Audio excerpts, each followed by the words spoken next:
जय हिंद भाई सारे साथियों ने।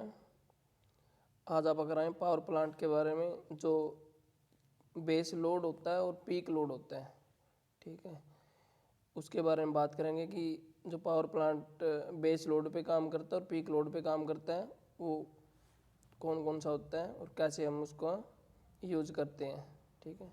और इसी क्लास में करेंगे हम ट्रांसमिशन लाइन में जो कोरोना लॉस होता है, ठीक है, उसके बारे में बात करेंगे और कुछ क्वेश्चंस करेंगे previous years.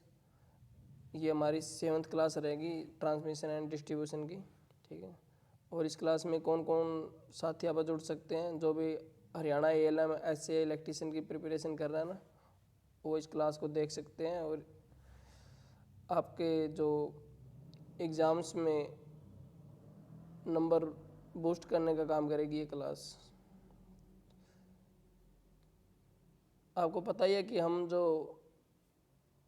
Hand written notes है उसमें से क्लास करते हैं, तो शुरू करते हैं।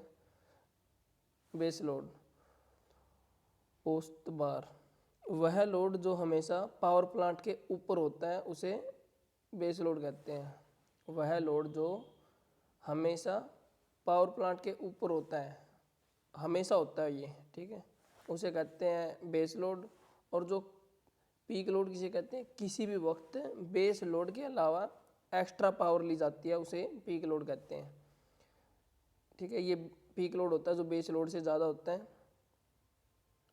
और अगर हम समझाने की कोशिश करें कि जैसे कि हमारा जो, मान लिया कि हम 24 घंटे में 100 मेगावाट की सप्लाई लेते हैं, ठीक है। और हमारा जो थर्मल पावर प्लांट है या कोई भी पावर जनरेशन करता है, जो भी पावर प्लांट, ठीक है, उसकी जो मैक्सिमम वैल्यू है, मान लियो वो 120 मेगावाट की पावर सप्लाई जनरेट करता है, ठीक है। और हमारा जो कंज्यूमर है वो 100 मेगावाट की पावर कंज्यूम करता है, ठीक है। तो कई बार ऐसा होता है, या किसी भी इमरजेंसी के टाइम, या क्या करते हैं कि हम हमारा जो पावर प्लांट है वो 120 मेगावाट की पावर जनरेट कर पाता है 24 घंटे में। लेकिन किसी टाइम हमें ज़रूरत पड़ गई 140 मेगावाट की, किसी दिन पड़ गई या किसी पर्टिकुलर घंटे में, मतलब एक ये लगा लो कि 2 बजे हमें 140 मेगावाट की पावर की ज़रूरत पड़ गई। लेकिन हमारा जो पावर प्लांट है वो 120 मेगावाट ही पावर सप्लाई कर पाता है। तो जो 140 के लिए हमें 20 मेगावाट एक्स्ट्रा की ज़रूरत पड़ गई, ठीक है। तो ये 20 मेगावाट पावर सप्लाई करने के लिए हम एक्स्ट्रा पावर जनरेट करते हैं, एक्स्ट्रा पावर प्लांट के माध्यम से, ठीक है। जैसे कि हम जो थर्मल पावर प्लांट है वो 120 मेगावाट पावर सप्लाई कर पाता है, तो एक्स्ट्रा 20 मेगावाट के लिए 140 करने के लिए हम जैसे डीजल पावर प्लांट की यूज़ कर लेते हैं और हाइड्रो पावर प्लांट का as a peak load use कर लेते हैं, ठीक है।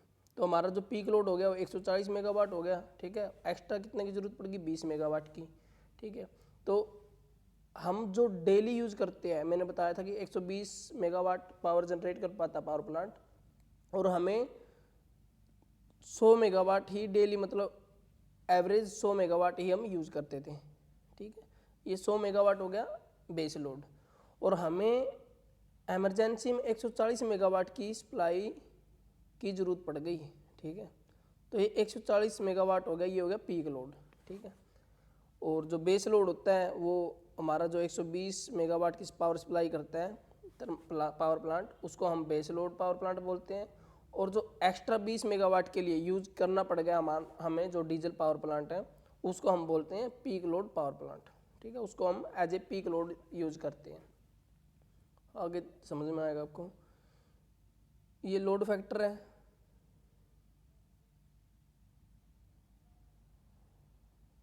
लोड फैक्टर किसे बोलते हैं हम, एवरेज पावर प्लांट बटे में मैक्सिमम पावर प्लांट। जैसे एवरेज पावर प्लांट जैसे हमने बताया कि 100 मेगावाट हो गई, कि 24 घंटे में हम 100 मेगावाट यूज़ करते हैं। मैक्सिमम पावर प्लांट जैसे कि हमने 24 घंटे में जो एवरेज है वो 100 मेगावाट निकाली, ठीक है। तो ऐसा भी होगा किसी घंटे में हमने 90 मेगावाट की सप्लाई यूज़ करी, किसी घंटे 110 मेगावाट की यूज़ करी, ठीक है, किसी घंटे 100 मेगावाट की यूज़ करी। तो एवरेज निकल के हमारा जो आ जाता है वो 100 मेगावाट आ जाता है, वो तो होगी एवरेज पावर।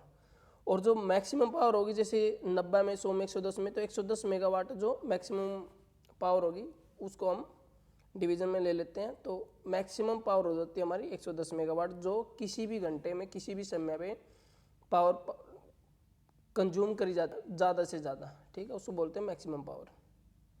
तो ये लोड फैक्टर का फॉर्मूला है कि एवरेज पावर जैसे 100 मेगावाट, ठीक है, और मान लिया कि कंज्यूमर ने किसी घंटे में 110 115 मेगावाट यूज़ कर ली, तो वो होगी मैक्सिमम पावर, ठीक है। तो इनका औसत निकल के आ जाता है अपना, जो भी इनका वैल्यू निकल के आती है उसको हम बोलते हैं लोड फैक्टर। और ये लोड फैक्टर कितना हो गया, 1 से कम हो गया, ठीक है। अगर 100 को 115 से डिवाइड करते तो 1 से कम आ जाएगा। क्वेश्चन ये आ जाता है कि लोड फैक्टर का मान कितना होता है, 1 होता है, 1 से कम होता है, ज़्यादा होता है या 0 होता है। तो आपका उत्तर हो जाएगा जो लोड फैक्टर का मान होता है 1 से कम होता है हमेशा। आगे आगे लोड करो किसे बोलते हैं हम, समय और लोड के द्वारा मांगी गई पावर के बीच का ग्राफ लोड करो का कहलाता है, ठीक है। जैसे कि ये दिखा रखा है, ठीक है, ये टाइम हो गया, टाइम को डिनोट करता है जो एक्स एक्सिस है, और वाई एक्सिस जैसे कि लोड को रिप्रेजेंट करता है। तो टाइम के अनुसार जैसे कि हमने ये हो गया 9 बजे, ये 10 बजे, ये 11 बजे, ठीक है।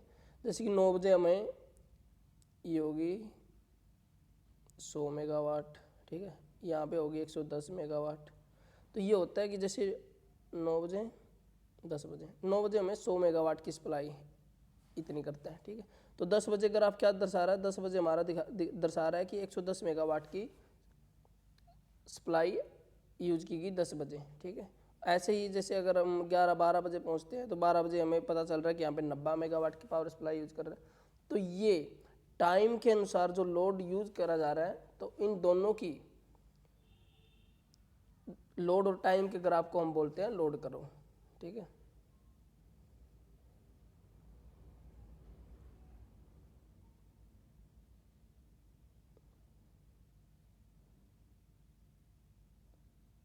अलग अलग समय पर अलग अलग पावर लोड चाहिए होती है, ठीक है। जैसे दिन में हमारा जो लोड होता है वो ज़्यादा हो जाता है, बहुत सारे हम टीवी चला लेते हैं, फ्रिज वगैरह या जो भी कंडेंसर हीटर होता है, सब चीज़ें हम दिन में यूज़ करते हैं इलेक्ट्रिसिटी को, रात में सो जाते हैं तो लोड कम हो जाता है, ठीक है। तो यूज होने के अनुसार लोड का ग्राफ समय अंतराल पर ऊपर नीचे होता रहता है, ठीक है। जैसे दिन में हमारा जो लोड पावर हो जाता है वो 110 मेगावाट या ज़्यादा चला जाता है, ठीक है। रात में क्या हो जाता है 40-50 मेगावाट चला जाता है, और एवरेज निकाल लेते हैं तो हम उसको एवरेज पावर बोल देते हैं। जैसे 100-90, मतलब एवरेज कैसे निकालते हैं, दिन में जैसे दिन में यूज किया हमने 110 मेगावाट, ठीक है, और रात में हमने करी 70 मेगावाट यूज। 70 भी नहीं, आप बिल्कुल कम मान सकते हो कि दिन में 110 मेगावाट एवरेज निकल गई 12 घंटे की, और रात के 12 घंटे की निकल गई आपकी जैसे 50 मेगावाट, ठीक है। तो हम 24 घंटे के एवरेज कैसे निकालते हैं, 110 बटे हम 50 का 110 प्लस में 50 कर देते हैं, ठीक है। टोटल होगी 160 मेगावाट इंटू में 2, ठीक है, दिन और रात की हो जाती है, ठीक है। ये एवरेज कितनी निकल गई, 80 मेगावाट एवरेज पावर निकल जाती है, जो हमारी लोड पावर होती है या बेस पावर, बेस लोड होता है हमारा, ठीक है। आगे चलते हैं। यदि हमारे पास 100 मेगावाट का पावर प्लांट है और बेस लोड 80 मेगावाट है, ठीक है, और अचानक हमें 1 घंटे के लिए 120 मेगावाट लोड की सप्लाई की आवश्यकता पड़ जाती है, तो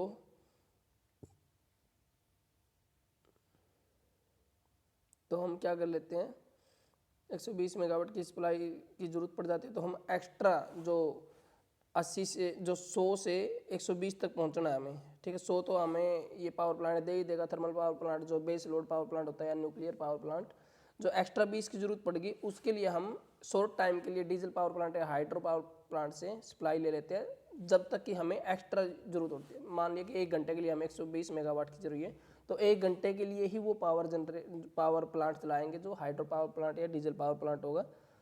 जैसे ही हमें वापस इसकी ज़रूरत नहीं पड़ती और हमें 80 मेगावाट ही चाहिएगी, तो इसके लिए हम वापस से 100 मेगावाट वाले पावर प्लांट से 80 मेगावाट यूज कर लेंगे, और जो एक्स्ट्रा हमने पावर प्लांट चलाया था उसको हम बंद कर देंगे।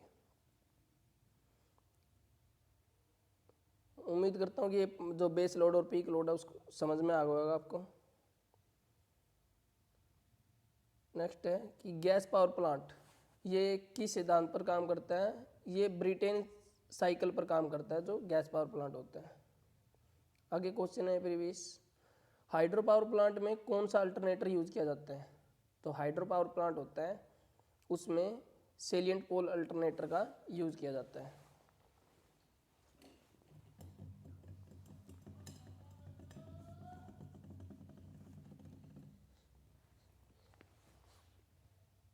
ठीक है, और जो हमारा थर्मल पावर प्लांट होता है उसमें क्या करते हैं उसमें हम सिलेंड्रिकल जो अल्टरनेटर होता है उसका यूज। सेलिएंट पोल क्यों यूज करते हैं, क्योंकि सेलिएंट पोल का जो हमारा व्यास होता है वो ज़्यादा होता है, और जो लेंथ होती है उसकी लंबाई होती है सेलिएंट पोल की वो होती है कम। ठीक है, तो ज़्यादा व्यास वाला हम हाइड्रो पावर प्लांट में यूज करते हैं, और जो कम व्यास और ज़्यादा लंबाई वाला होता है वो सिलेंड्रिकल होता है। ठीक है, सिलेंड्रिकल कैसे हो जाते हैं,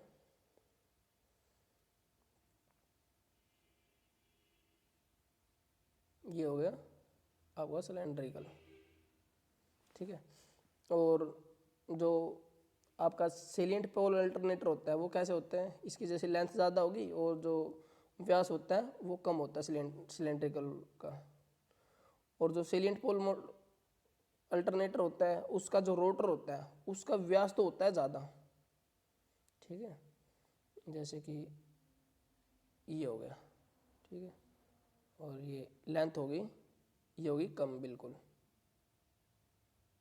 ये होती है कम। और ये ऐसे बना होता है जैसे कि इसके ऊपर पोल बने होते हैं।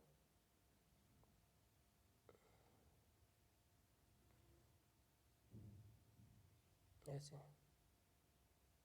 ठीक है, ये होता है सेलिएंट पोल रोटर जिसका व्यास ज़्यादा होता है और लेंथ कम होती है। हाइड्रो पावर प्लांट में सेलिएंट पोल अल्टरनेटर का यूज़ करते हैं, और थर्मल पावर प्लांट में cylindrical pole rotor cylindrical alternator का यूज़ करते हैं हम, ये याद रख लेना। आगे है, लाइट एनर्जी को इलेक्ट्रिकल एनर्जी में कन्वर्ट करने वाली डिवाइस कौन सी होती है। प्राइमरी सेल होता है, सेकेंडरी सेल होता है, फोटो इलेक्ट्रिक सेल होता है, या फोटो इलेक्ट्रिक डिवाइस होता है। तो आपका उत्तर हो जाएगा photo electric cell, sorry cell नहीं, फोटो इलेक्ट्रिक डिवाइस। ठीक है, आपका जो सेल होता है वो क्या करता है, इलेक्ट्रिक एनर्जी को मैकेनिकल एनर्जी को इलेक्ट्रिक एनर्जी को मैकेनिकल एनर्जी में कन्वर्ट करता है सेल। और जो अब हमारे यहाँ क्वेश्चन में पूछा हुआ कि लाइट एनर्जी को इलेक्ट्रिकल एनर्जी में कौन कन्वर्ट करता है। तो जो फोटो इलेक्ट्रिक डिवाइस होते हैं, जैसे कि हमारा सोलर में यूज़ किया जाता है ये, कि जैसे ही सूरज की रोशनी इसके ऊपर पड़ती है तो ये लाइट एनर्जी को इलेक्ट्रिकल एनर्जी में स्टोर कर देता है, बैटरी में स्टोर हो जाती है वो। आगे है, ये हमने hydro power plant, nuclear power plant और जो थर्मल पावर प्लांट है लास्ट क्लासों में हमने करा रखा है, उसके बेस पर ये क्वेश्चन दिए गए प्रीवियस। ब्लैंक पेनस्टॉक को क्षतिग्रस्त होने से बचाता है। क्षतिग्रस्त होने से कौन बचाता है, फोरवे बचाता है, टरबाइन बचाता है, सर्ज टैंक बचाता है, या ड्राफ्ट ट्यूब बचाता है। तो उत्तर हो जाएगा आपका सर्ज टैंक। ठीक है, ये सर्ज टैंक कैसे यूज़ किया जाता है, ये आपकी हैमरिंग इफेक्ट से बचाता है। जैसे हमारा जो हाइड्रो पावर प्लांट में पानी ऊपर से आता है और उसमें पेनस्टॉक में अगर कुछ अवरोध उत्पन्न हो जाता है तो उस अवरोध उत्पन्न होते ही जो पानी है वो सर्ज टैंक से बाहर निकल जाता है और पाइप फटने से बचा लेता है। तो पेनस्टॉक जो ऊपर से पानी आता है ना टरबाइन के ऊपर, उसको पेनस्टॉक बोलते हैं। तो पेनस्टॉक को फटने से बचाने के लिए सर्ज टैंक का उपयोग किया जाता है। आगे है, बायोगैस का निर्माण किससे करते हैं, गौमूत्र से, ऑप्शन बी पशुओं के गीले गोबर से, ऑप्शन सी है सूखे पत्तों से, या प्लास्टिक कूड़े से। उत्तर हो जाएगा आपका बी, पशुओं के गीले गोबर से हम बायोगैस का निर्माण करते हैं। बॉयलर के किस भाग में टेम्परेचर मैक्सिमम होता है। बॉयलर के जो सुपर हीटर होता है ना, उसमें जो टेम्परेचर होता है वो मैक्सिमम होता है, क्योंकि सुपर हीटर का काम क्या होता है, जो हमारी बॉयलर के अंदर स्टीम उत्पन्न होती है, ठीक है, मैक्सिमम जो मतलब कोयलों को जलाकर हम पानी को स्टीम में कन्वर्ट कर लेते हैं, और उस स्टीम को भी, उसके टेम्परेचर को भी और हाई करने का काम करता है जो सुपर हीटर करता है, ठीक है। जो स्टीम की टेम्परेचर होता है उससे भी ज़्यादा टेम्परेचर करने के लिए इसका यूज़ होता है सुपर हीटर का। ये बॉयलर और टरबाइन के बीच में लगा होता है, ठीक है, ताकि जो हमारी जो हीट, जो स्टीम की हीट ज़्यादा होगी, इतनी ही तेज़ी से टरबाइन के ऊपर वो भाप टकराएगी और हमारी जो इलेक्ट्रिसिटी जनरेट हो जाएगी, ठीक है, और हमारी इफ़िशियंसी को बढ़ाने का काम करता है सुपर हीटर। याद रख लेना इसको कि बॉयलर का सबसे ज़्यादा टेम्परेचर वाला जो पार्ट होता है कौन सा होता है, सुपर हीटर होता है। इसके बारे में हमने डिटेल में पढ़ा रखा है पिछली क्लासों में, आप पढ़ सकते हो कि सुपर हीटर क्या होता है और कई चीज़ें होती है इसके अंदर, बिल्कुल डिटेल से पढ़ा रखा है, आप जाके किसी क्लास में थंबनेल देख के देख सकते हो क्लास। आगे है, न्यूक्लियर पावर प्लांट में यूज न किया जाने वाला पदार्थ या ईंधन कौन सा है। न्यूक्लियर पावर भी आपको पढ़ा रखा है, आपने पढ़ा होगा तो क्लास देखी होगी तो आप इसका आंसर दे सकते हो। जो यूरेनियम होता है, थोरियम होता है और प्लेटोनियम होता है, ये तीनों यूज किए जाते हैं न्यूक्लियर पावर प्लांट में ईंधन के रूप में। जो रेडियम होता है वो हम ईंधन के रूप में यूज़ नहीं करते। यहाँ पे यही पूछ रहे हैं कि ईंधन के रूप में कौन सा यूज़ नहीं करते, तो उत्तर हो जाएगा आपका डी, रेडियम हम न्यूक्लियर पावर प्लांट में ईंधन के रूप में यूज़ नहीं करते हैं। आगे चलेंगे, ये पावर प्लांट से संबंधित क्वेश्चन थे। अब हम पढ़ाएंगे आपको कोरोना, ठीक है। जो ट्रांसमिशन लाइन में कोरोना होता है, ये वो कोविड-19 वाला कोरोना नहीं है भाई, ठीक है। इलेक्ट्रिकल लैंग्वेज में कोरोना आपको पढ़ाएंगे क्या होता है। अत्यधिक वोल्टेज की ट्रांसमिशन लाइनों में अधिक वोल्टेज फ्लो से वायर के पास हवा आयनित हो जाती है, ठीक है, और करंट आयनों में लीक करने लगती है, ठीक है। जैसे ये हमारी ये ट्रांसमिशन लाइन दे रखी है RYB, 3 फेज दे रखे हैं। जब इन वायरों से ज़्यादा मात्रा में मैक्सिमम वोल्टेज से हम करंट फ्लो करवाते हैं तो आसपास की एयर है ना, उससे भी करंट फ्लो करने लग जाती है, जैसे एयर आयनित हो जाती है, ठीक है। जैसे चिंगारी सी उत्पन्न होती है ना, आपने देखा होगा कि खेतों में बड़ी बड़ी लाइनें होती है, उसमें आवाज़ भी आती है, ठीक है, हीजिंग नॉइस बोलते हैं उसको। तो उसके आसपास में वो क्यों होती है, वो कोरोना की वजह से होती है। जो आसपास की एयर होती है ना, उस एयर आयनित हो जाती है, ठीक है। एयर वैसे तो इंसुलेटर का काम करती है, लेकिन वो भी एक पर्टिकुलर जो वोल्टेज होती है उस पर ही एक इंसुलेटर के रूप में काम करती है। जब हम उस पर्टिकुलर वैल्यू से ज़्यादा वोल्टेज प्रोवाइड करते हैं एयर से, तो एयर में भी एक कंडक्टर के रूप में बिहेव करने लग जाती है हवा भी, और उस हवा से कुछ पावर लॉस होता है आयनित होके, तो उसी पावर लॉस को बोलते हैं हम कोरोना लॉस, ठीक है, या कोरोना बोलते हैं। दोबारा से पढ़ेंगे कि कोरोना पावर लॉस क्या होता है, अत्यधिक वोल्टेज की ट्रांसमिशन लाइनों में, ठीक है, अधिक वोल्टेज फ्लो से वायर के पास हवा आयनित हो जाती है और करंट आयनों में लीक करने लगती है, ठीक है, उसी को बोलते हैं हम कोरोना। इसको आई स्क्वायर आर से ही डिनोट करते हैं इसको, कोरोना लॉस को भी, क्योंकि पावर लॉस होता है ना, पावर लॉस का फॉर्मूला ये होता है आई स्क्वायर आर, करंट का स्क्वायर इनटू में रेजिस्टेंस। कोरोना के दौरान क्या क्या होता है, पावर लॉस होता है, ठीक है। ओजोन गैस बनती है इससे, ये बहुत कम मात्रा में बनती है, ऐसा नहीं है कि हम जो ओजोन परत है उसका ही निर्माण कर लें, ठीक है, लेकिन बनती है, O3 बनती है। और हीजिंग नॉइस सुनाई देती है, ऐसे ऐसे प्रकार की, मतलब आप देखोगे बड़ी ट्रांसमिशन लाइन में जो स्टील टावर होते हैं उनसे आपकी ये आवाज़ सुनाई देती है। ब्लूइश वॉयलेट रंग दिखाई देता है, ठीक है, ध्यान से देखोगे जैसे गर्मी में बहुत ज़्यादा दिखता है, टेम्परेचर बहुत ज़्यादा होने के कारण, ठीक है। ब्लूइश वॉयलेट रंग, उसके आसपास जो एयर आयनित हो जाती है, तो ब्लूइश वॉयलेट कलर आपको दिखाई देता है उस कंडक्टर के आसपास में। आगे है, कोरोना एक प्रकार का पावर लॉस है जो तब होता है जब ट्रांसमिशन लाइन का वोल्टेज बहुत ज़्यादा होता है। ये कम वोल्टेज पे नहीं होता है, आप ऐसा मत समझना कि जो 11 kV की होती है या आपको आपके घर के पास में 400 वोल्ट या 230 वोल्ट फेज वोल्ट होता है उसमें होती है, नहीं। ये बहुत ज़्यादा वोल्टेज पे, जैसे 21 kV या मतलब जो RMS होती है 21 kV होती है, और जो मैक्सिमम वाली होती है वो 30 किलो वोल्ट से ज़्यादा सप्लाई पर ही ये कोरोना लॉस होता है।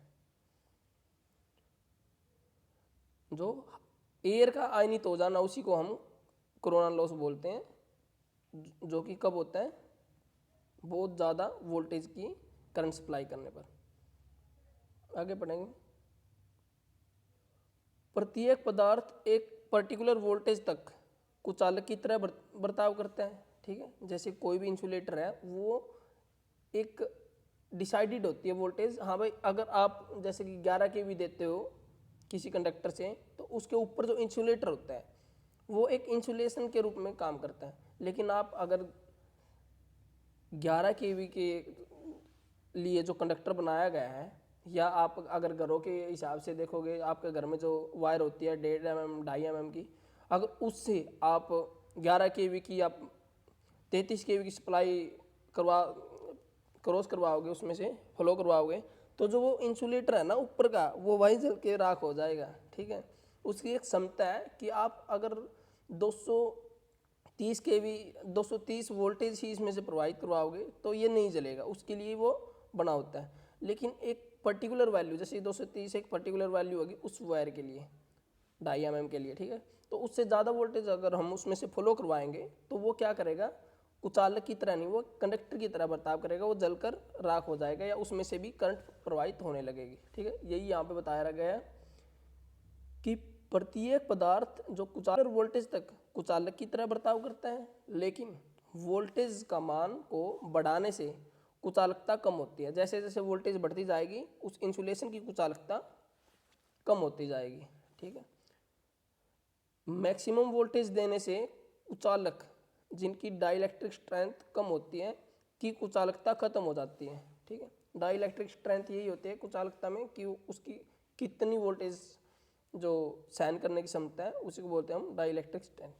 वह कंडक्टर की तरह बर्ताव करने लग जाता है, ठीक है। जिसकी डाइलेक्ट्रिक स्ट्रेंथ कम होती है, अगर उसमें से मैक्सिमम वोल्टेज देने से कुचालक क्या करता है, उसकी कुचालकता खत्म हो जाती है और वह सुचालक की तरह काम करने लग जाता है, कंडक्टर की तरह बिहेव करने लग जाता है। पर्टिकुलर वोल्टेज तक एयर कुचालक की तरह कार्य करती है, उससे ज़्यादा वोल्टेज देने से एयर ब्रेक डाउन हो जाता है या एयर आयनित हो जाती है, एयर के जो छोटे छोटे आयनों में डिवाइड हो जाती है। एयर का ब्रेक डाउन वोल्टेज या एयर ब्रेक डाउन स्ट्रेंथ जो RMS वाली होती है वो 21 kV होती है, और जो मैक्सिमम वाली होती है वो 30 kV होती है। RMS वैल्यू मैक्सिमम वैल्यू आपको आगे पढ़ा देंगे, आपको पता भी होगा, ये बिल्कुल ही बेसिक है, ठीक है। जो मैक्सिमम वैल्यू होती है वो 30 kV होती है, और RMS वैल्यू क्या होती है, मैक्सिमम वैल्यू अपॉन में √2, ठीक है। ये नीचे दिया भी हुआ है, वोल्टेज का मैक्सिमम वैल्यू कितना होता है अपॉन में √2, उसको बोलते हैं हम RMS वैल्यू, ठीक है। जो DC की होती है, DC की हमेशा हम मैक्सिमम वैल्यू देखते हैं, और जो AC की होती है वो RMS वैल्यू देखते हैं। और रूट मीन स्केयर वैल्यू बोलते हैं इसको। RMS की फुल फॉर्म होती है, आपको पूछा भी जा सकता है कि RMS की फुल फॉर्म क्या होती है। RMS तो क्या होती है, ये रूट स्केयर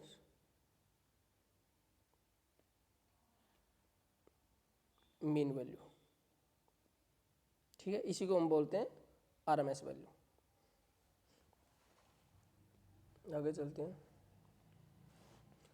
कोरोना जिस वोल्टेज पर स्टार्ट होता है उस वोल्टेज को बोलते हैं हम क्रिटिकल डिसेप्टिव वोल्टेज, ठीक है। जैसे कि बताया कि RMS वैल्यू जो 21 किलो वोल्ट पे हमारी जो कोरोना शुरू हो जाता है, तो जो 21 kV हो गया यहाँ पे RMS वैल्यू, उसको हम बोलते हैं क्रिटिकल डिसेप्टिव वोल्टेज, जहाँ से कोरोना होना शुरू हो जाता है। जैसे कि 21 kV हम सप्लाई करते हैं, ठीक है, किसी वायर से, तो कोरोना शुरू हो गया। ऐसा नहीं है कि ये 30 kV पे नहीं होगा, 30 kV पे और भी ज़्यादा होगा, लेकिन वह मिनिमम वैल्यू जिस पे कोरोना शुरू हो जाता है, जैसे 20 kV है, 20 kV पे कोरोना नहीं होगा, ठीक है, हवा आयनित नहीं होगी, इतनी सहन करने की क्षमता है उसमें कंडक्टर में, ठीक है। लेकिन जैसे ही हम 21 के भी दे देते हैं तो कोरोना शुरू हो जाता है, हवा आयनित होनी शुरू हो जाती है। और जैसे जैसे वोल्टेज और बढ़ाएंगे तो कोरोना और ज़्यादा होगा। लेकिन जहाँ से होना शुरू हुआ उसी वोल्टेज को हम क्रिटिकल डिसप्टिव वोल्टेज बोलते हैं, ना कि 30 केवी को बोलेंगे यहाँ पे। जो मिनिमम वाली होती है उसी को हम बोलेंगे क्रिटिकल डिसरप्टिव वोल्टेज। ठीक है, आगे चलते हैं।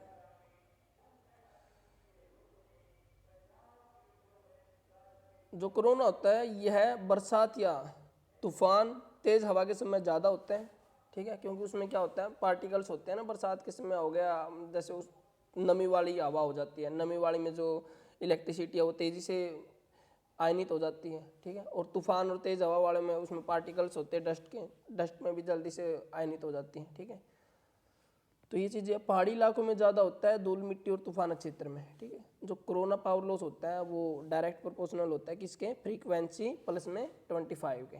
ठीक है, तो ये याद रख लेना, आपको क्वेश्चन आ जाएगा यहाँ से कि आपको फ्रीक्वेंसी एक दे देती है कि जैसे 50 हर्ट्ज पे इतना कोरोना पावर लॉस है, तो आपको बताना है कि 100 हर्ट्ज पर कितना कोरोना पावर लॉस होगा। तो ये फॉर्मूला है इधर, इस फॉर्मूले से आप निकाल सकते हो। नीचे आपको इस बेस पे क्वेश्चन भी करवाएंगे। ठीक है, जैसे कि हमने पहले एक फ्रीक्वेंसी दे रखी है, ठीक है, उसके प्लस में 25 कर देना। जैसे कि फ्रीक्वेंसी सेकंड पे हमने पूछना है कि कितना कोरोना लॉस होगा, तो उसमें ऐसे इसके मान रख के तो हम उसको क्वेश्चन को सोल्व कर लेंगे।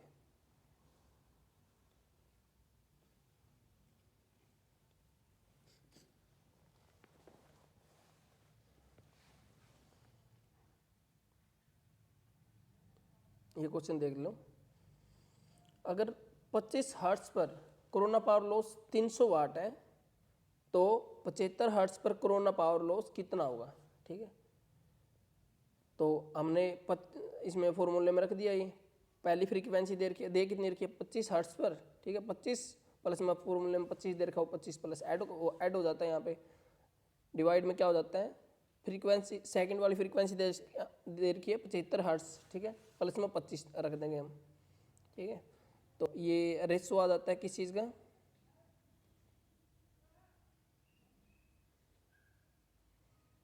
ये रेशो आ गया कोरोना पावर लॉस फर्स्ट और जो 75 हर्ट्ज पर पावर लॉस होगा कोरोना, उसका रेशो आ जाएगा ये। ठीक है, तो देख लेना यहाँ पे 25 प्लस 25 कितना हो गया, 50 डिवाइड में 75 प्लस 25 100 इक्वल हो गया 1/2 के। ठीक है, 1/2 का मतलब ये हो गया कि जैसे कि पहले 300 वाट था ना, तो अभी इसका 2 गुना होएगा दूसरी वाली फ्रीक्वेंसी पे, तो 600 वाट उत्तर आ जाएगा। या आप इसको जो पावर लॉस पहले वाला दे रखा है PL1 की जगह पे ये 300 वाट रख रखा है इसने, वो रख दो 300, और जो ये 75 प्लस 25 इधर डिवाइड में इधर जाके मल्टीप्लाई में हो गया, और ये इस साइड आ जाता है, और ये 25 प्लस 25 50 इस साइड आके ये आपस में कट के PL2 की वैल्यू आ जाती है यहाँ पे 600 वाट। ठीक है, ये कैलकुलेशन आप कर लेना, इसको बिल्कुल ईजी है। आपको फ्रीक्वेंसी है जो पहले वाली फ्रीक्वेंसी है, जो पहले वाली फ्रीक्वेंसी है और सेकंड वाली फ्रीक्वेंसी है, इसको यहाँ पे रख लेना फॉर्मूले में, और एक पावर लॉस आपको दी होगी, दूसरी निकालनी है, आप निकाल लोगे जी। आगे चलते हैं, कोरोना या कोरोना पावर लॉस कम करने के उपाय। ठीक है, ये कोरोना पावर लॉस हम जो ट्रांसमिशन लाइन में होता है तो ये नुकसानदायक है। ठीक है, जितनी हम पावर ट्रांसमिट करना चाहते हैं उतनी कंज्यूमर तक नहीं पहुंच पाती, कुछ लॉस हो जाता है, तो उसको कम करने के लिए जो उपाय है वो बताए गए हैं यहाँ पे। नंबर 1 है, अगर हम खोखला कंडक्टर के लिए कोरोना पावर लॉस कम होता है। अगर हम होलो कंडक्टर, जो खोखला कंडक्टर होता है बाहर से ऐसे, ठीक है, अंदर से बिल्कुल एक पाइप टाइप का कंडक्टर होता है, तो उसको बोलते हैं हम होलो कंडक्टर। अगर हम ऐसे कंडक्टर का यूज करते हैं तो उसमें जो कोरोना पावर लॉस होता है वो कम होता है। ठीक है, लेकिन हम प्रैक्टिकली तो ऐसे कंडक्टर को यूज करते नहीं है। ठीक है, लेकिन ऐसा ये प्रैक्टिकली तो है नहीं है, लेकिन कोरोना लॉस पावर लॉस इससे कम होता है, ये चीज़ नोट की गई है। और चिकने सतह के लिए भी कोरोना लॉस कम होता है। जैसे कोई कंडक्टर है उसकी सतह चिकनी होती है ऊपर से, एक तो ऊपर से खुरदरा टाइप हो जाता है, ठीक है, और एक ऊपर से चिकना कंडक्टर होगा तो उसके लिए भी कोरोना लॉस होगा वो कम होगा। एक बंडल्ड कंडक्टर का यूज़ करने पे कोरोना कम हो जाता है। जैसे कि हमारे जो घरों के बाहर भी जो वायर होती है ऐसे लिपटी होती है एक दूसरे से, ठीक है। जैसे कि ये कंडक्टर हो गया,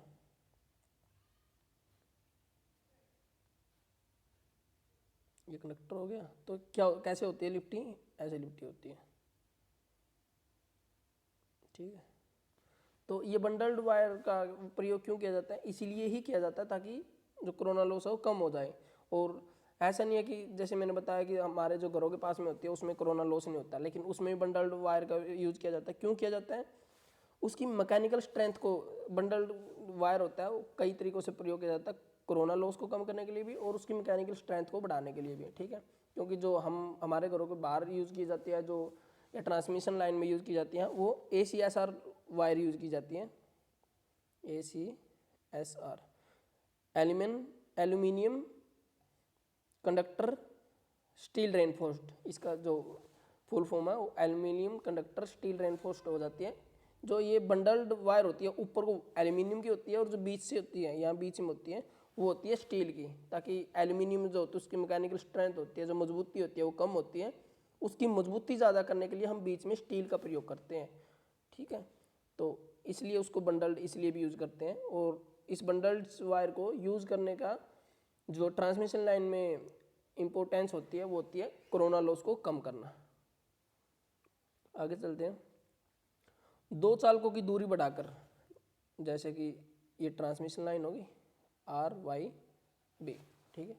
तो इन चालकों की दूरी बढ़ाकर भी हम कोरोना लॉस को कम कर सकते हैं। जैसे कि ये बिल्कुल पास पास में लगाए गए हैं ट्रांसमिशन लाइन में, पोलों के ऊपर, टावरों के ऊपर, ठीक है। अगर हम इसको थोड़ा सा और ऊपर, जैसे ऐसे एक इधर हो गया और इनकी दूरी कम है, जैसे इनकी दूरी थोड़ी सी बढ़ा दी इधर, ठीक है, ये दूर दूर दूर दूर यूज कर लिया ऐसे, तो इनके दोनों के बीच की दूरी, ठीक है, आपस में इनके बीच की दूरी को बढ़ाकर भी हम कोविड को, जो कोरोना लॉस है, कोरोना से कोविड याद आ रहा है बार बार में, ठीक है, जो कोरोना लॉस है वो कम हो जाता है इनकी कंडक्टरों की आपस में दूरी बढ़ाकर भी। कंडक्टर की रेडियस बढ़ाकर या साइज बढ़ाकर कोरोना को कम किया जा सकता है, ठीक है। मोटे कंडक्टरों का यूज करके भी हम कोरोना को कम कर सकते हैं। जितना पतला कंडक्टर होगा उसका कोरोना लॉस ज़्यादा होगा, ठीक है। जैसे ये कंडक्टर हो गया, ये मोटा हो गया, अगर इससे पतला हम इसे कम रेडियस का, रेडियस त्रिज्या, जैसे इससे पतला कंडक्टर हमने यूज कर लिया यहाँ पे, ठीक है। तो इसमें जो इसके कंपैरिजन में जो इसका कोरोना लॉस होगा वो कम होगा, नहीं जो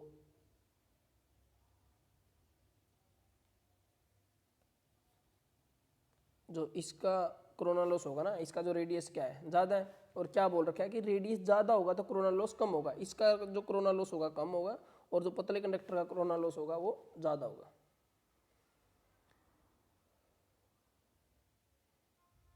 आगे ये स्विच गियर एंड प्रोटेक्शन,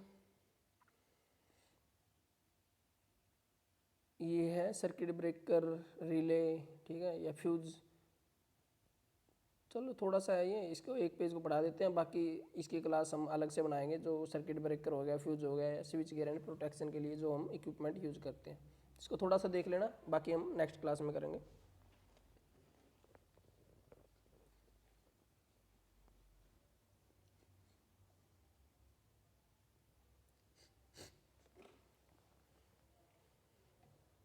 देखो यहाँ पे हमारी ट्रांसमिशन लाइन में फॉल्ट का पता लगाने का काम किसका होता है, रिले का होता है, ठीक है।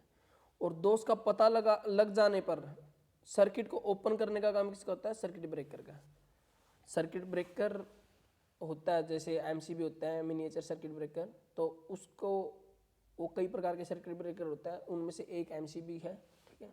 ऐसे ही जो एमसीबी होती है या सर्किट ब्रेकर होता है उसमें एक रिले भी होती है, वो अकेला सर्किट ब्रेकर ही काम नहीं करता है, उसमें एक रिले भी होती है जो दोनों मिलकर काम करते हैं। रिले का काम होता है जहाँ पे फॉल्ट हो गया, जहाँ पे शॉर्ट सर्किट हो गया, उसका पता करना कि शॉर्ट सर्किट कहाँ पे हुआ है, ठीक है। उसका पता चल जाने के बाद ये मैसेज जो रिले होता है वो सर्किट ब्रेकर को सेंड करता है और सर्किट ब्रेकर सर्किट को ओपन कर देता है, ठीक है। ये दोनों मिलकर काम करते हैं सर्किट को ओपन करने का। तो दोबारा से देखेंगे हम एक बार। हमारी ट्रांसमिशन लाइन में फॉल्ट का पता लगाने का काम होता है रिले का, और दोष का पता लग जाने के बाद सर्किट को ओपन करने का काम होता है सर्किट ब्रेकर का। ठीक है, फॉल्ट सही होने पर सर्किट क्लोज करता है। फॉल्ट जैसे ही सही हो जाता है, सर्किट ब्रेकर क्या करता है, फॉल्ट पता चल जाने के बाद सर्किट ब्रेकर सर्किट को ओपन कर देता है। जैसे ही हम सर्किट को ठीक कर देते हैं, जहाँ से कोई वायर टूट जाती है उसको जोड़ देते हैं, तो वापस से हम सर्किट ब्रेकर को क्लोज कर देते हैं। ठीक है, ऐसा नहीं है कि हम सर्किट ब्रेकर को रिप्लेस करना पड़ेगा या नया लगाना पड़ेगा, नहीं। सर्किट ब्रेकर ओपन होने के बाद में हम जो वायर में कोई भी फॉल्ट होता है उसको ठीक कर देते हैं, और ठीक होने के बाद में वापस से वही सर्किट ब्रेकर क्लोज कर देते हैं और अच्छे से काम करने लगते हैं। ठीक है, दोष पता करके रिले सर्किट ब्रेकर को सर्किट ओपन करने का निर्देश देता है। ठीक है, ये याद रखना है कि आपको ऑप्शन में दे दिया जाएगा, आगे क्वेश्चन में करवाऊंगा भी, कि जो फॉल्ट पता करने का काम किसका होता है, उसमें आ जाएगा रिले का, सर्किट ब्रेकर का, या दोनों का, या कोई नहीं।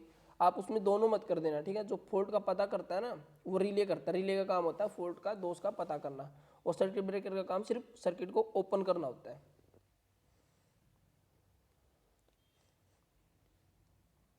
रिले यह फॉल्ट का पता लगाता है कि फॉल्ट कहाँ है।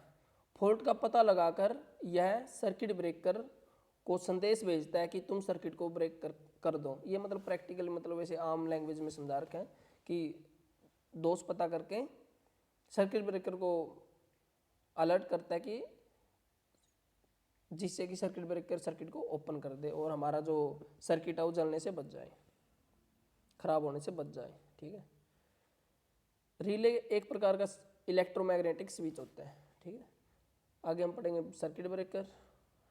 जब सर्किट में कोई फॉल्ट होता है तो सर्किट को ब्रेक कर देता है, जो सर्किट ब्रेकर होता है यह फॉल्ट करंट को डिस्टर्ब कर देता है। ठीक है, फॉल्ट करंट को डिस्टर्ब करने का मतलब ये है कि जैसे ही सर्किट को ओपन कर देगा तो करंट सर्किट से सप्लाई नहीं होगी। जैसे कि मैं आपको बता दूं कि ये हो गया हमारा डीसी, जैसे कि ये बल्ब लगा हुआ है इधर। ठीक है,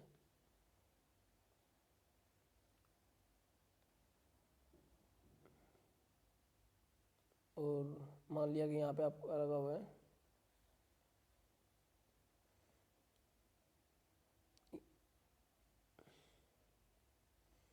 यहाँ पे ये लगा हुआ है कि सर्किट ब्रेकर लगा हुआ है। ठीक है, तो ये सर्किट ब्रेकर क्या करता है, जैसे ही पता चल रहा है कि ये वायर यहाँ से टूट कर और यहाँ मिल गई। ठीक है, ऐसे मिल गई, बल्ब तक पहुँची नहीं, करंट कैसे, जो क्लोज सर्किट होता है उससे ही प्रवाहित होती है, तो करंट होती है जो यहाँ से सप्लाई करने के बजाय यहाँ से आ जाती है। ठीक है, इसमें से तो करंट बहुत ज़्यादा होती है। इसी चीज़ का पता करके रिले सर्किट ब्रेकर को मैसेज करते हैं, और सर्किट ब्रेकर क्या करता है, इस करंट को आगे फ्लो करने से पहले, यहाँ तक आने से पहले यहीं रोकने के लिए ये सर्किट को क्या कर देता है, ओपन कर देता है। ठीक है, ये वायर को ऐसे ओपन कर देता है, तो यहाँ से क्या करेगी, यहाँ से करंट वापस जाएगी ही नहीं आगे। ठीक है, तो नहीं जाएगी तो हमारा जो ये वायर है ये खराब होने से बच जाएगी, या इसके बीच में जो भी सर्किट, जो भी और अदर इक्विपमेंट्स लगे होंगे वो जलने से बच जाएंगे। ठीक है, तो ये काम होता है सर्किट ब्रेकर का।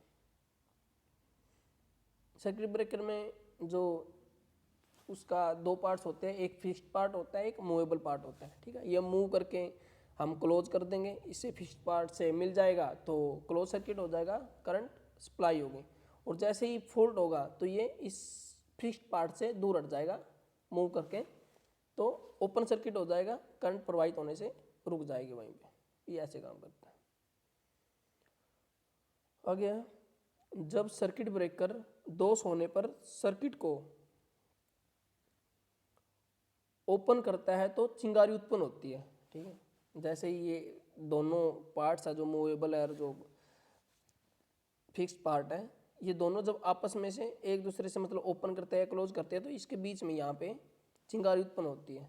ठीक है, उस चिंगारी को आगे बढ़ेंगे, चिंगारी उत्पन्न होती है जिससे आर्क उत्पन्न होती है। ठीक है, आर्क जैसे चिंगारी को भी बोलते हैं ना, चिंगारी उत्पन्न होती है जिसे आर्क कहते हैं। इससे एयर आयनित हो जाती है।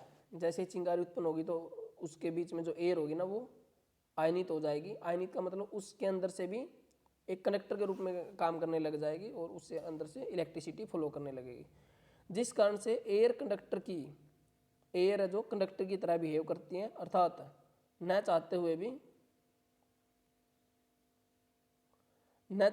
कंडक्टर करंट को रोकने पर भी कुछ करंट परिपथ से बहने लगती है और इसे रोकने के लिए आर्क को बुझाने के लिए, ठीक है, जो ये आर्क है उसको बुझाने के लिए हम कई चीज़ों का उपयोग करते हैं। जैसे कि ऑयल का यूज करते हैं जो इलेक्ट्रिसिटी इंसुलेटर होते हैं, ठीक है, या हम ऐसे करते हैं एक हवा compressed air compressed circuit breaker का यूज करते हैं। उसमें क्या होती है, कंप्रेस्ड जो प्रेशर में हवा भर के उस पर चिंगारी के ऊपर फेंका जाता है तो चिंगारी बुझ जाती है, ठीक है। या एयर सर्किट ब्रेकर बोलते हैं जिसको, ठीक है, एयर जो नॉर्मल हवा होती है उससे भी अगर कम वोल्टेज की या कम चिंगारी है एयर सर्किट ब्रेकर का यूज कर लेते हैं। तो कई चीज़ों से हम उस आर्क को बुझाते हैं, जिसको हम आगे डिटेल में नेक्स्ट क्लास में डिटेल में पढ़ेंगे, ठीक है। तो ये रिले और सर्किट ब्रेकर के बारे में कुछ बेसिक सा था, जिसके बारे में हम जो डिटेल में चीज़ें होगी नेक्स्ट क्लास में करेंगे, ठीक है। आज के लिए हमने एक बार दोबारा से देख लेते हैं। हमने पढ़ा आज जो थर्मल पावर प्लांट या कोई भी पावर प्लांट है उसको बेस लोड, उस पावर प्लांट का बेस लोड कौन सा होता है, पीक लोड कौन सा होता है। बेस लोड कौन सा होता है, जो 24 घंटे में एवरेज लोड होता है। जैसे कि हम 100 मेगावाट 24 घंटे में 100 मेगावाट एवरेज यूज करते हैं, ठीक है। जैसे प्रति घंटा 100 मेगावाट इलेक्ट्रिसिटी यूज करते हैं, उसको बोलते हैं हम बेस लोड। और जो पीक लोड होता है, जो कभी कभी हमें एक्स्ट्रा लोड की जरूरत पड़ जाती है, उसको बोलते हैं हम पीक लोड। जैसे कि 100 मेगावाट हम बेसिकली यूज करते हैं, लेकिन जैसे किसी की मंत्री की बेटी की शादी है किसी की भी, तो उसमें क्या हो जाता है, हम एक्स्ट्रा इलेक्ट्रिसिटी की जरूरत पड़ जाती है, या कोई एमएलए वगैरह कहीं आ रहा होता है तो उसमें क्या होता है कि 6-7 घंटे एक्स्ट्रा बिजली सप्लाई कर देते हैं, ठीक है। तो उसमें जो एक्स्ट्रा इलेक्ट्रिसिटी यूज की गई उसी को हम बोलते हैं पीक लोड, ठीक है। और ये बताया हमने कि कैसे कैसे पीक लोड को हम मैनेज करके चलते हैं। लोड करो बताया आपको, ठीक है, जो लोड और टाइम के बीच में ग्राफ होता है पावर प्लांट में, ये पूछ लेगा कि लोड करो किससे संबंधित है, पावर प्लांट से संबंधित है या किसी ट्रांसफार्मर से संबंधित है, मोटर से संबंधित है। आपको बता देना कि लोड कर्व होता है जो ये पावर प्लांट से संबंधित है, ये टाइम और लोड के बीच में ग्राफ बताता है कि किस टाइम पे कितना लोड दिया गया, ठीक है। आगे हमने पढ़ा एक गैस प्लांट होता है जो ब्रिटेन साइकिल पर काम करता है, ठीक है। और जो आगे कुछ क्वेश्चन किए हमने ये, फिर कोरोना लॉस बताया आपको, जो मैक्सिमम जो ज़्यादा से ज़्यादा वोल्टेज हम ट्रांसमिशन लाइन से फॉलो करवाते हैं उसके कारण हवा आयनित हो जाती है, उससे आयनित हवा से भी इलेक्ट्रिसिटी पास करने लग जाती है या पावर लॉस होता है, ठीक है, उसको हम कोरोना बोलते हैं, ये पढ़ा। और ये कोरोना लॉस का हमने फ्रीक्वेंसी पे डायरेक्ट प्रोपोर्शनल होता है ये बताया, एक क्वेश्चन करवाया इस पर। आगे ये स्विच गियर्स एंड प्रोटेक्शन बताया, सर्किट ब्रेकर एंड रिले, ठीक है। तो ये था आज के क्लास में, जो भी डिटेल में हम सर्किट ब्रेकर और फ्यूज वगैरह के बारे में पढ़ेंगे, ठीक है। आइसोलेटर के बारे में पढ़ेंगे, नेक्स्ट क्लास में पढ़ेंगे। क्लास कैसी लगी आप बताना भाई, ठीक है, अच्छी लगी है। और आप अगर नए हो तो हमारा जो यूट्यूब चैनल इलेक्ट्रीशियन करियर के अंदर जिस पे आप ये वीडियो देख रहे हो उसको सब्सक्राइब कर लेना, ताकि आपको जो इम्पोर्टेंट डाटा होगा, ये हो सकता है आपको क्वालिटी अच्छी ना मिले, लेकिन जो कंटेंट होगा वो एग्ज़ाम के पॉइंट ऑफ व्यू से बेस्ट होगा भाई, ठीक है। यहाँ से आपको क्वेश्चन देखने को मिलेंगे, यहाँ से बाहर नहीं जाएंगे। जो मैं क्लास प्रोवाइड करवाऊंगा ना वो इम्पोर्टेंट डाटा ही नोट किया गया है और एक अच्छे टीचर से पढ़कर ये नोट किया गया है, ठीक है। ठीक है, हमारे साथ बने रहिए भाई, पढ़ते रहिए और अपने सक्सेस के लिए ज़ोरों शोरों से मेहनत करते रहिए। मिलते हैं भाई नेक्स्ट क्लास में। कमेंट में बताना भाई क्लास कैसी लगी, और आपको अगर स्पेशल किसी टॉपिक पे क्लास देखनी है या आपको किसी प्रकार का नोट्स चाहिए है किसी भी टॉपिक से रिलेटेड, तो आप कमेंट में बता देना। और दोबारा से बोलूँगा, इसको चैनल को सब्सक्राइब कर लेना अगर आप नए हैं तो, ठीक है। और जॉब से रिलेटेड जो भी लेटेस्ट इलेक्ट्रिशियन से रिलेटेड कोई भी इंफॉर्मेशन है आपको इस चैनल पे मिलती रहेगी। ठीक है भाई, मिलते हैं नेक्स्ट वीडियो में। जय हिंद।